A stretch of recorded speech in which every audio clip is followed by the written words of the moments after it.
요한계시록 11장 1절부터 8절까지 한 절씩 읽겠습니다. 제가 읽습니다. 11장 내용이 22장 전체에서 중간이죠. 11장 중간이죠. 전반부가 끝나고 후반부로 이어집니다. 이 11장은 두 증인 얘기라고 그랬습니다. 11장의 위치와 그 역할이 상당히 중요합니다. 11장에 이 두 증인이 죽었다가 살아나서 공중에 올라가죠. 부활해버립니다. 이 사건을 가지고 휴거 사건이라고 우리가 볼 수가 있습니다. 제가 자세하게 좀 설명을 드리도록 하겠습니다. 11장을 중심으로 22장 전체가 반으로 나누어진다. 그렇게 이해하시고, 자, 10장에 보면 바로 두루마리 작은 책이 나왔지 않습니까? 그 작은 책을 요한 보고 받아 먹으라 그랬었어요. 입에는 달고 배에는 쓰다. 그러니까 이 책은 어떤 특별한 의미를 지닌다. 특별한 내용이 들어있다라고 알 수 있는 거고, 그리고 이 책을 먹으라고 한 존재가 누구냐면 어마어마하게 크고 힘센 천사가 다리 하나는 바다를 밟고 왼발은 땅을 밟고 서 있는 큰 천사가 이것을 명령을 합니다. 그러므로 이 책은 중요해요, 안 중요해요? 중요한 책. 그리고 이 책이 뭔지를 알아야 된다, 몰라야 된다? 알아야 된다. 그리고 그 책이 뭐냐? 아주 간단하게 말씀드리면 앞으로 이제 11장서부터 그 이후로 있을 하나님 이 땅에 행하실 일에 대해서 기록되어 있다고 우리가 그렇게 알 수가 있습니다. 자, 10장과 11장은 말하자면 한 패키지다라고 보시면 됩니다. 10장은 요한에게 얘기한 거죠. 11장은 두 증인에게 얘기합니다. 그죠? 10장은 요한에게 받아 먹으라라고 얘기를 하고, 동일하게 11장 1, 2, 3절까지 명령하는 존재가 바로 힘센 천사입니다. 그러므로 10장과 11장이 한 맥으로 흐르고 있다라고 아시면 되겠습니다. 그리고 일곱 번째 나팔, 마지막 나팔이 중요하다고 말씀드렸는데, 일곱 번째 나팔이 10장과 11장 반복해서 두 번 나옵니다. 다시 한번, 마지막 나팔이 중요하니까 10장과 11장 두 번 나옵니다. 요 지금 두 증인 이야기는 마지막 나팔이 불려지기 전에 하나님의 나팔 소리, 내 이름을 공중에서 불러주시는 바로 전에 두 증인 이야기가 들어가 있죠. 그러므로 요 지금 두 증인 이야기가 그 마지막 나팔과 연관성이 있다. 그 다음부터 이제 마지막 나팔이 부러진 다음부터는 첫 번째 대접이 쏟아지거든요. 마지막 나팔이 제일 중요하다. 마지막 나팔에 나와 여러분들이 들림받아 주님을 공중에서 영접합니다. 그 마지막 나팔 하기 바로 전에 작은 책을 받아 먹는 장면하고 두 증인 이야기가 나온다는 겁니다. 도대체 두 증인이 뭘 했는지 알아야 되겠죠, 그죠? 자, 오늘 이제 주제는 1절에 보면 하나님의 성전과 제단과 그 안에 경배하는 자들을 청량하되라고 했죠. 자, 표시해 놓으십시오. 하나님의 전과 제단과 그 안에서 경배하는 자들을 청량하라. 이것이 오늘 주제입니다. 자, 세 가지를 측정하라고 그랬죠. 하나님의 성전이죠. 그 다음에 하나님의 제단이죠. 제사드린 제단이죠. 그 다음에 그 안에서 경배하는 예배하는 사람들이죠. 요 세 가지를 측정하라, 메이저하라, 헤아려 보라, 그 얘기입니다. 자, 그러면 여러분들이 요한계시록 백독을 하시는 동안에 이게 무슨 말인지 궁금하셨을 줄로 믿습니다. 성전을 카운트한다는 말이 뭐고, 제단을 카운트하라는 말이 뭐고, 그 안에서 예배한 자들 왜 카운트하라 그러냐 궁금했죠. 하나님이 뭐를 측정하기를 원하시는지 오늘 살펴보기를 원합니다. 하나님께서 지금 요한에게 10장에서 명하셨던 것은 바로 그 맨 마지막 절에 보니까, 요한아, 너가 많은 백성과 나라와 방언과 임금에서 다시 예언해야 하리라 라고 말씀했습니다. 요한이 다시 한번 열방에다가 모든 왕들 백성에게 다 예언을, 이 말씀을 가지고 하라, 말씀을 하라라고 해놓고는 11장에 가서 바로 이 두 증인이 그 사역을 하는 걸 볼 수 있어요. 두 증인이 바로 요걸 바톤 터치를 해서 한다는 얘기예요. 그럼 뭘 했겠습니까? 바로 이 두 증인은 그 작은 책에 나와 있는 내용을 가지고 예언했겠죠. 아멘입니까? 그 책에 있는 내용들을 이제 선포했지 않겠습니까? 바로 그 내용이 이제 11장부터 나오는 겁니다. 이제 바로 연이어서. 그 첫 번째가 뭐냐면요. 자, 작은 책을 받아 먹은 이 두 증인이 뭘 하냐면 측량하면 측량. 하나님의 성전도 측량하고 제사 드린 것도 측량하고 하나님의 사람들을 청량합니다. 도대체 지금 이게 무슨 뜻인가? 정답부터 먼저 말씀드리면 그 작은 책에 기록된 내용은 바로 11장 이후에 있을 마지막 나팔에 대한 내용이 맞겠죠, 그죠? 그 다음부터 이 땅에 쏟아질 대접에 대한 내용이겠죠. 대접 재앙을 담고 있습니다. 그러므로 이 작은 책에는 뭐가 들어있을까? 예수님께서 공중에 강림하실 것이다. 공중으로 임하실 것이다. 그러면 성도들은 공중에 오실 예수님을 맞이하기 위해서 공중으로 들림받을 준비하라. 그때가 가깝다. 그 말씀인 거예요. 10장 7절에도 보니까 10장 7절에도 일곱째 천사가 소리 내는 날 그 나팔을 불게 될 때에 따라해 볼까요? 하나님의 비밀. 그 하나님의 비밀이 뭔가? 하나님의 비밀은 바로 약속된 복음이 이룰 것이다. 주님께서 이 땅에 공중으로 내려오신다는 그런 얘기예요. 마지막 나팔 때. 그러므로 마지막 또 라스트 트럼펫 때 성취될 이야기부터 시작을 해서 이 작은 책에 낱낱이 기록되어 있는데 두 증인이 했던 사역이 뭐냐면 바로 이 작은 책에 대해서 길거리에 나와서 실제적으로 예루살렘에서 이 말씀을 증거하는 걸 볼 수가 있습니다. 그러면서 증거를 했는데 첫 번째 하였던 미션이 뭐냐면 바로 성전과 제단과 하나님을 예배하는 자들을 측정하는 것이었습니다. 다시 한번 잘 기억해 놓으십시오. 청량하는 게 세 가지입니다. 따라해 볼까요? 성전, 제단, 예배하는 사람들의 수. 이 성도들이 이 성전 안에서 예배하는데요. 그 숫자를 카운트하라는 의미가 뭐냐면 바로 주님께서 공중으로 임하실 때 진짜 성전에서 제대로 예배하고 있던 사람들이 공중으로 들림받을 것입니다. 어떻게 알 수 있냐면 같은 성전이라도요. 그 사람들이 두 부류가 있어요. 두 부류가. 자 보십시오. 2절 11장 2절 성전 밖 마당은 청량하지 말고 그냥 둬라. 이것을 이방인에게 주었은즉 저희가 거룩한 성을 42달 동안 짓밟으리라. 성전의 모형을 보면 그러니까 에스겔서 40장 이호에 나와 있는 에스겔 성전과 바로 요 성전과 사실 오버랩이 됩니다. 같은 그 이미지를 가지고 지금 요한이 얘기하고 있는 거거든요. 이렇습니다. 성전이 이렇게 있는데 성전 안뜰이 있고요. 바깥뜰이 있어요. 이 안에 성소가 따로 이렇게 있습니다. 성소, 홀리 플레이스. 이게 진짜 성전이에요. 있고 바깥뜰 크다랗게 해서 정사각형 모양으로 되어 있어요. 상당히 뜰이 넓습니다. 이렇게 들어오면 성소에 들어오기 전에 이 바깥뜰이 있어요. 아예 성문 밖이 있고요. 그 다음에 성문 안에 들어오면 이 바깥뜰이 있고 여기서부터 진짜 안뜰이 돼요. 안뜰. 이 안뜰에 들어오면 이스라엘의 뜰 혹은 유대인의 뜰이라고 얘기합니다. 따라해볼까요? 유대인의 뜰. 이 바깥뜰은 따라해볼까요? 이방인의 뜰. 이방인의 뜰. 이렇게 나눠집니다. 바깥뜰에 들어와서 다시 안뜰로 들어가고 안뜰로 들어가면 그 안에 예배할 수 있는 이제 성소와 지성소로 들어가게 되는 그런 구조입니다.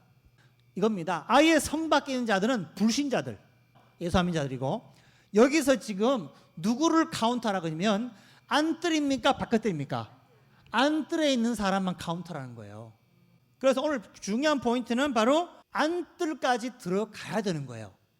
이 카운트에 들어가기 위해서는. 자, 바깥뜰에 어슬렁어슬렁 거리고 있으면 된다 안 된다? 안 된다.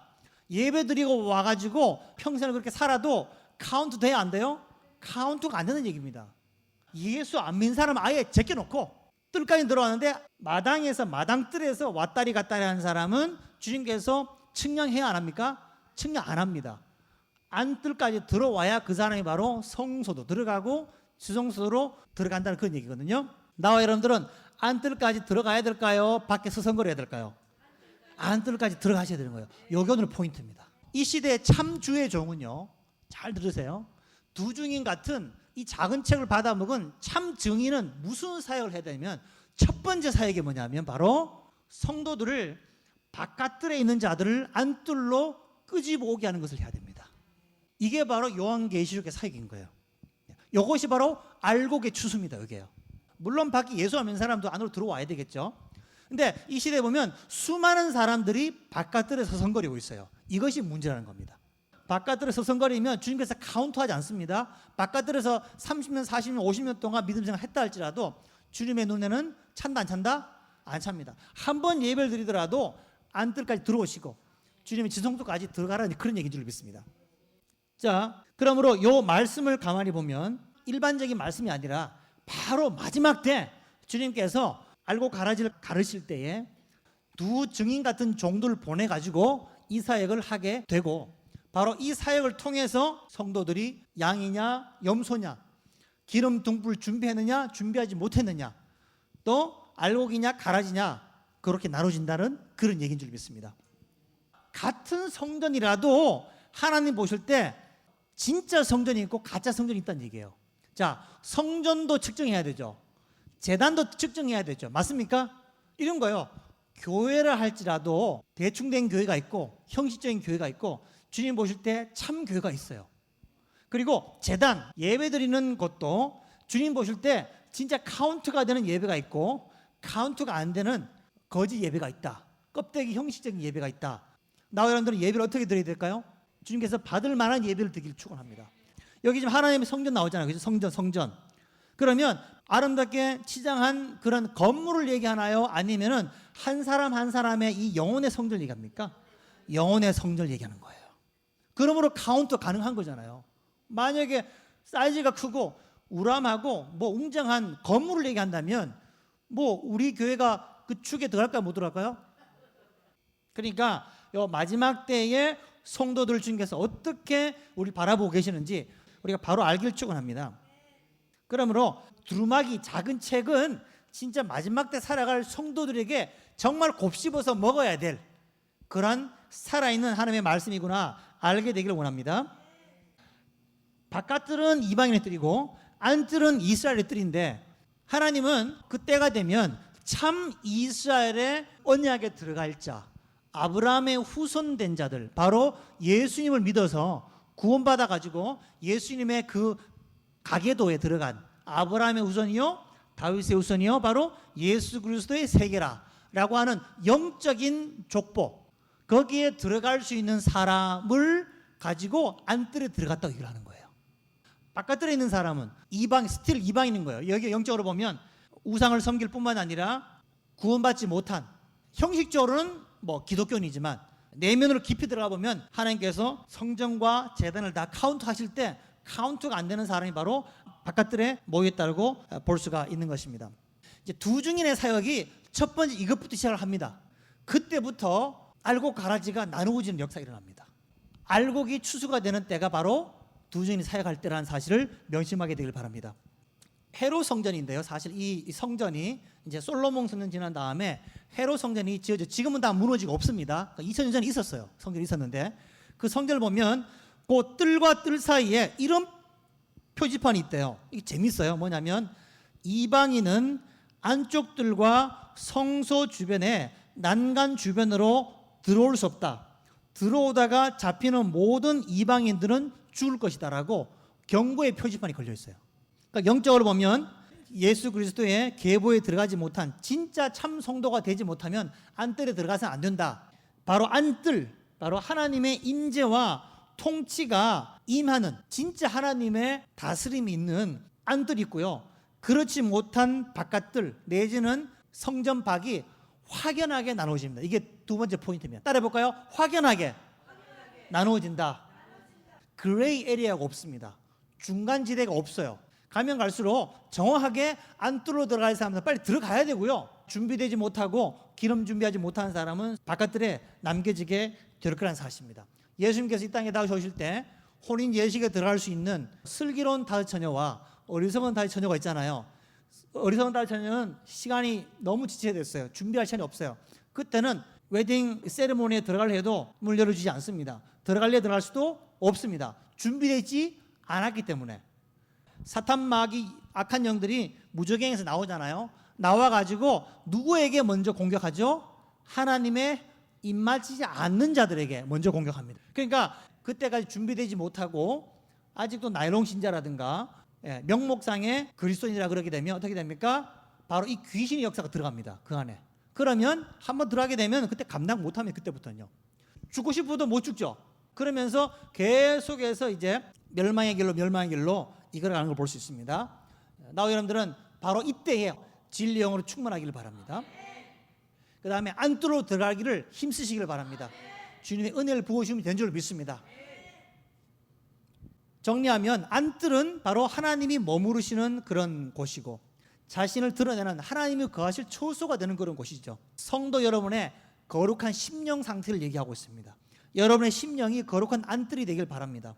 흰옷을 갈아입고 거룩한 세마포로 단장한 성도들은 이러한 심령인 줄 믿습니다. 안뜰과 같은 마음인 줄 믿습니다. 하나님은 여러분의 삶 속에 거하시면서 여러분들의 삶을 주장하시고 그리고 여러분들과 깊은 관계를 맺으시고 주님을 날마다 만나기를 바랍니다.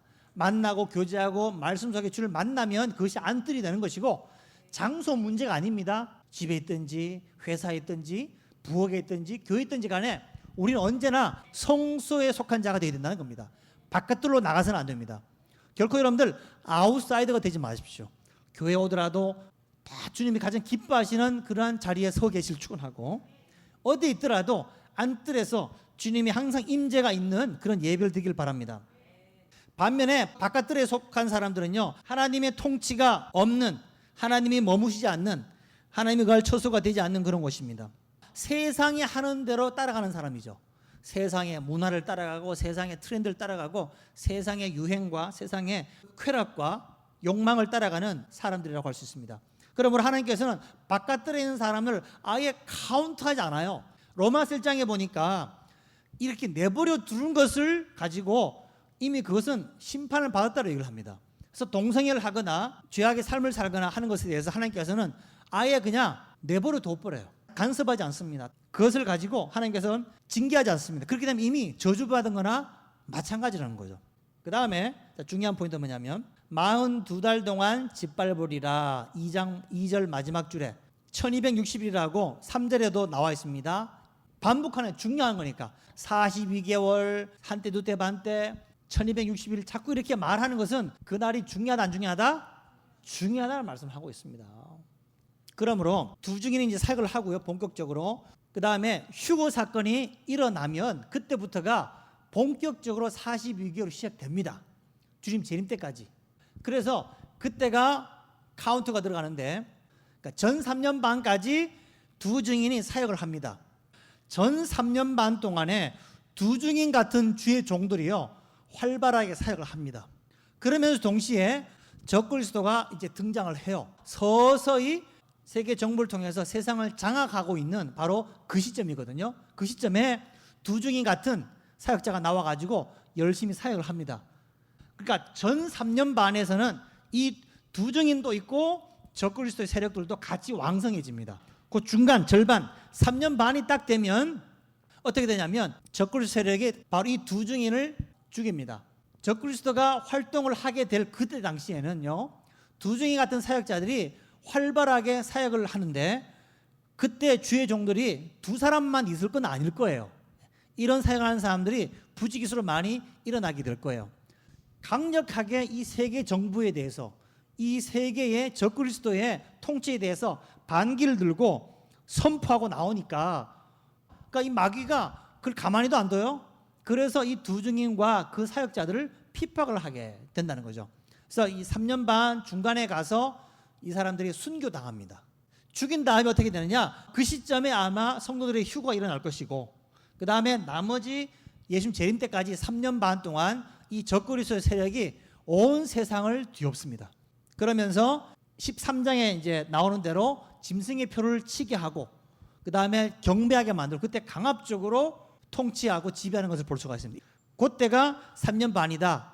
그러므로 이 두 증인을 상대해서 싸우는 이 적그리스도 세력이 무적행에서 메뚜기처럼 생긴 귀신들이 나와가지고 하나님이 입맞지 않은 자들에게 역사를 하게 되는 바로 그 시점이라는 거예요. 그 시점과 두 증인 사역이 맞물리면서 바로 이때가 인류 역사상 주님 재림하기 전에 어마어마한 사건들이 이제 8장과 9장에 영적 전쟁과 세계 전쟁이 함께 일어날 때입니다. 추수도 일어날 것이고 또 전쟁의 어떤 피해도 있을 것이고 뭐 어마어마한 많은 사람들이 또 그때 죽임도 당할 것이고 그렇게 하는 걸 볼 수가 있습니다. 자, 하나님은 이 마지막 때 대충된 믿음이 아니라 구원받을 참 믿음을 측량하십니다. 평상시 믿음 가지고 이때를 통과할 수 있나요, 없나요? 통과할 수가 없습니다. 이 두 증인이 이제 뭘 하는지는 제가 다음에 또 자세히 설명하기로 하고, 두 증인이 뭐합니까? 11장 3절에 보세요. 11장 3절 읽어요. 시작. 내가 나의 내 두 증인에게 권세 주리니 제가 굵은 베옷을 입고 1260일 동안 예언을 합니다. 자, 첫 번째는 뭘 주셨다고요? 두 증인에게 권세를 주십니다. 권세. 무슨 권세냐면 이 적그리스도의 세력들이 왕성하게 일어나야 될 바로 그때에 이런 권세를 가지고 사역할 수 있는 능력을 받는 겁니다. 여러분들도 저도 이 권능을 받게 되길 바랍니다. 권능 없이는 사역 못하는 거죠. 마치 모세와 엘리야처럼, 모세와 엘리야 같은 자들이 일어나겠구나라는 거예요. 여기 있는 저도 모세와 엘리야처럼 그렇게 사역하기를 바라고, 여러분들도 모세와 엘리야처럼 그런 권능을 입길 축원합니다. 그 다음에 베옷을 입었다는 얘기 뭡니까? 베옷을 입었다는 얘기는요, 언제 베옷을 입습니까? 하나님의 사람들이 회개할 때, 회개하고 자복하고 나아갈 때 입는 옷이 베옷이다. 두 증인의 사역은 강력한 회개를 선포하고 자복하고 회개하고 돌아오게 해야, 그러니까 이 시대의 마지막 때는 어떤 현상이 일어나면 사역자도 두 부로 나눠집니다. 그러니까 이 시대의 사역자를 뭐를 보면은 참 사역자인지 아냐면 바로 이 두 증인 같은 사역을 하느냐 아니냐 보시면 돼요.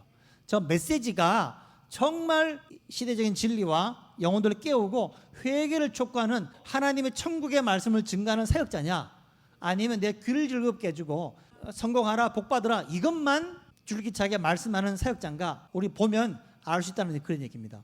우리가 서로 다 격려하고 위로하여서 끝까지 잘 달려가서 안뜰에 들어가길 축원합니다. 주님께서 카운트하는 사람이 될 줄 믿습니다. 마지막으로는요, 이 두 증인이 무슨 사역을 하냐면 1260일을 예언하리라 됐죠, 그죠? 두 증인 사역이 하는 것도 제한이 있나요? 아니면 무기한입니까? 제한이 있어요. 이게 특징입니다. 이런 사역자가 나와서 이런 사역하는 것이요, 때가 되면 끝나버려요. 3년 반이 되면. 그 다음에는 어떻게 된다? 사탄 마귀가 완전히 세상을 돌아다니면서 적그리스도의 미혹의 영을 풀어가지고 다 배교하고 믿으면서 따라가는 것을 볼 수가 있습니다. 그러므로 불법의 저 아들이 오기 전에, 그죠, 대배도가 먼저 일어날 것이고, 그죠? 그 다음에 막는 자가 있어서 그때까지 하리라. 막는 자가 언젠가는 공주를 들림받고 가는 거예요. 그래 되면 그때부터 이 세상을 완전히 적그리스도 세상으로 만들어가는 걸 볼 수 있습니다. 자, 1260일. 자, 타임은 정해졌다는 사실 기억하십시오. 타임은 언젠가는 끝이 온다는 사실 기억하시고, 이 말씀을 가지고 예언하라는 말씀 뭡니까? 이 기록된 바로 작은 책 안에 기록된 말씀을 가감없이 가는 곳마다 열방을 향해서, 민족을 향해서 모든 언어로 모든 왕들에게 모든 백성에게 선포해야 할 책임이 있다, 그 얘기입니다. 그런 종이 되길 축원합니다. 그런 교회가 되길 간절히 바랍니다. 하나님은 이 시대에 바로 하나님의 그 감추어진 비밀을 열어서 예언할 자들을 찾고 있습니다. 마치 사도 요한처럼, 그리고 이 두 증인처럼 그 말씀에 반응하여서 안뜰에 속할 사람들을 주님께서는 지금도 헤아리고 계십니다. 우리 모두는 안뜰에 들어가기를 축원합니다. 우리의 성전이 거룩하여서 하나님이 거할 성전이 되기를 축원합니다. 그 다음에 우리가 드리는 예배가 하나님이 받으실 만한 예배가 되기를 바랍니다. 하나님은 이 마지막 때 성도들을 카운트하실 것입니다. 이게 중요합니다. 하나님이 입맞은 자들을 카운트하신다는 얘기예요. Time's up. The day is coming. 노아의 방주가 방주와 짓고 있는 그때를 놓치지 말고 우리는 다 하나님 입맞은 자들로 준비되어 줄 믿습니다. 방주의 문이 이제 곧 닫힌다 그러면은 바로 탈 수 있는 믿음이 되어야 됩니다. 이 마지막 때 두 증인처럼 세워지기를 축원합니다. 날마다 정말 주님 받으실 만한 향기로운 예물로 제사를 날마다 드리길 바랍니다. 그 제단이 주님께서 받으실 만한 제단이 되길 바랍니다. 그 다음에 우리는 다 하나님이 헤아리시는 그러한 예배자가 되길 간절히 축원합니다. 마지막 나팔이 불려질 때에 하나님의 비밀이 열릴 것이고, 공중으로 성도들이 다 올라가서 공중으로 오시고 세상 만물을 통치하실 거라는 것에 대한 말씀을 가는 곳마다 전하는 것이 바로 이 작은 책을 먹은 자들입니다. 그 다음에 두 증인의 사역입니다. 바로 그 사역을 하라고 바로 우리를 부르신 줄 믿습니다.